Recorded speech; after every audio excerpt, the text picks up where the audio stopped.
Happy back to school day, first day back to school day. Am I the only parent that's singing back to school from Billy Madison? I might be because I'm just that weird. Set Max to second grade this morning, guys. Crazy. Time flies, I tell you what. He was so excited though, and it was so good to be home this morning to get ready with him. Got that classic first day back to school picture. And I will tell you, my favorite day on social media is today, because my entire news feed is filled with nothing but positive vibes from kids excited to go back to school, parents excited for their kids to go back to school. And I'm just like scrolling, like, love.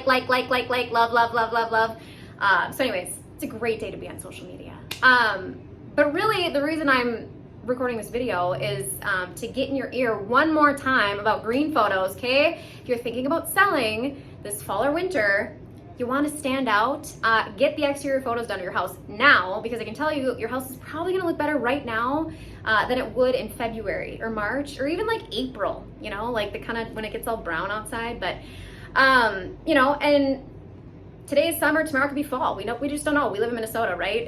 It's changing on the daily. So if you would like to secure a spot with my photographer, reach out. Be happy to get you on the schedule. Or if you just want to talk goals, right? Whether it's buying or selling, I'm here, okay? I'm your girl. Anyways, have a great day today, okay? Cheers.